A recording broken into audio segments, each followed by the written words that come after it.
ઘરના છોકરા ઘંટી ચાટે ને પાડોશીને આટો. આ કહેવત પહેલા ધ્રાંગધ્રાના ધારાસભ્ય પ્રકાશ વરમોરા માટે ખેડૂતોએ ઉપયોગ કરી હતી, પરંતુ હવે એવું લાગી રહ્યું છે કે ટૂંક સમયમાં વિસાવદરના ધારાસભ્ય ગોપાલ ઇટાલિયા માટે ખેડૂતો આ કહેવત બોલતા થઈ જશે. હવે આવું અમે શા માટે કહી રહ્યા છીએ? તો ધ્રાંગધ્રાના ધારાસભ્ય છે પ્રકાશ વરમોરા. તેમણે કોંઢના ખેડૂતોને પડતા મૂકીને મોરબીમાં ખેડૂતોને આશ્વાસન આપવા ગયા હતા, ત્યારે એમના માટે આ કહેવતનો ઉપયોગ થયો હતો. પરંતુ એવું તો શું થયું કે ટૂંક સમયમાં ગોપાલ ઇટાલિયા માટે આ કહેવત ઉપયોગમાં લેવાશે.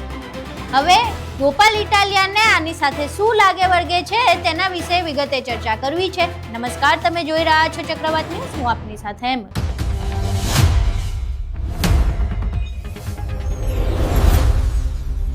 ગુજરાતમાં છેલ્લા ઘણા સમયથી વીજ પોલની સમસ્યાનો મુદ્દો ચર્ચામાં છે. કોંગ્રેસ હોય, આમ આદમી પાર્ટી હોય કે પછી અન્ય કિસાન આગેવાનો હોય, તે તમામ લોકો ખેડૂતોની આ સમસ્યાને લઈને અવાજ ઉઠાવી રહ્યા છે.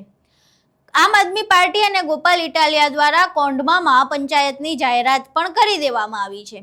હવે આખી ઘટનાની વચ્ચે ભેસાણના એક વ્યક્તિનો વિડીયો સામે આવ્યો છે.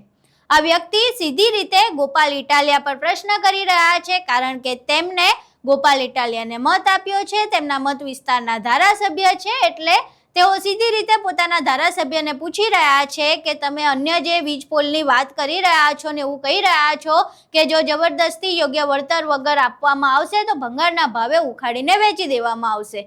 તો હવે ભેસાણમાં જ્યારે વીજ પોલ આવ્યું હતું ત્યારે એક ખેડૂત એવા હતા જેમણે વળતર નહોતું લીધું, કારણ કે એમને જમીન નથી આપી, એમણે 1 રૂપિયાનું વળતર નથી લીધું. તેમ છતાંય તેમના ખેતરમાં વીજ પોલ છે. તો પછી જે તમારી વિધાનસભા વિસ્તારમાં આવેલું છે ભેસાણ, ત્યાં જે ખેડૂત પરેશાન છે, જેને વળતર વગર એના જમીનમાં થાંભલો છે, એ ઉખાડીને બતાવો તો અમે માનીએ કે તમે પડીકા નથી લીધા. પહેલા અહીં એ વ્યક્તિનો વિડીયો જોઈએ. હું ભૂપેન્દ્ર ભેસાણીયા, ગ્રામ ભેસાણ, તાલુકો ભેસાણ, જિલ્લો જુનાગઢ. અમારો મત વિસ્તાર વિસાવદર આવે છે અને ગોપાલભાઈ ઇટાલિયા અમારા ધારાસભ્ય છે. જે હું તમને એમ કહેવા માગું છું કે ગોપાલભાઈ ઇટાલિયા, તો વીજ લાઇન આપણે ભેસાણ વિસાવદરમાં આવેલી છે, તો એ વીજ લાઇનમાં 75,000 રૂપિયા ખેડૂતોને આપ્યા છે. એમાં એક ખેડૂતે એમની સહાય લીધેલી નથી, 1 રૂપિયો સહાય લીધેલી નથી. અને એ લોકોને તમે બહુ એવું માનતા હોય કે આમ આદમી પાર્ટીવાળા એમ કહે છે કે અમે 36 કિલો ભંગાર વેચી નાખશું, એવી બાબત વાત કરે છે.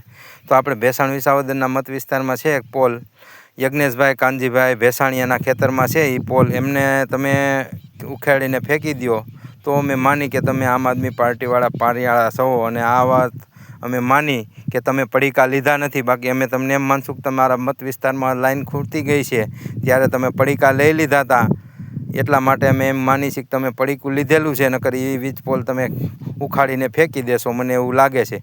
બીજું એવો ઇકોઝોનનો મુદ્દો હતો, ખેડૂતોનો મુદ્દો, એ પણ એમાં કશું જ કર્યું નહીં તમે ચૂંટાણા પછી.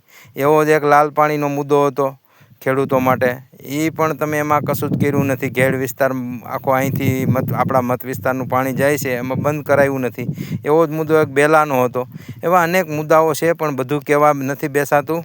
જય હિન્દ, ભારત માતા કી જય, વંદે માતરમ, જય હિન્દ. અહીં તમે આ યુવકનો વિડીયો જોયો, જેમાં સીધી રીતે ગોપાલ ઇટાલિયાને પડકાર ફેંકવામાં આવી રહ્યું છે કે તમે બીજા ખેડૂતોની સમસ્યાની વાત કરો છો, પણ પહેલા તમારી વિધાનસભા વિસ્તારમાં તો જુઓ. તમારી વિધાનસભા વિસ્તારમાં આ ખેડૂત જે છે તેને યોગ્ય વળતર નથી મળ્યું, વળતર જ નથી લીધું, અને તેમ છતાંય તેની જમીન પર જે વીજ પોલ છે, તમે બહુ એવું કહેતા હતા કે ભંગારના ભાવે ઉખાડીને ફેંકી દેવાનું. તો શરૂઆત તમારી વિધાનસભા વિસ્તારમાંથી જ કરો.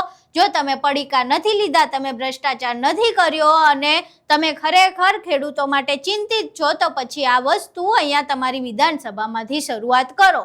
હવે ગોપાલ ઇટાલિયા સુધી આ વિડીયો પહોંચે છે કે કેમ, અને તેમને પોતાની વિધાનસભાની વિસ્તારના જે ખેડૂતો છે તેમની સમસ્યા દેખાય છે કે કેમ, અને જે ભંગારના ભાવે વીજ થાંભલા ઉખાડીને ફેંકી દેવાની વાત કરી હતી એ શું ભેસાણમાં લાગુ પડે છે કે કેમ, એ તમામ પ્રશ્નોનો જવાબ તો હવે ગોપાલભાઈ જ આપી શકશે. પણ આખો વિડીયો જોયા બાદ તમારું શું માનવું છે? શું ગોપાલભાઈ આ ચેલેન્જ સ્વીકારશે?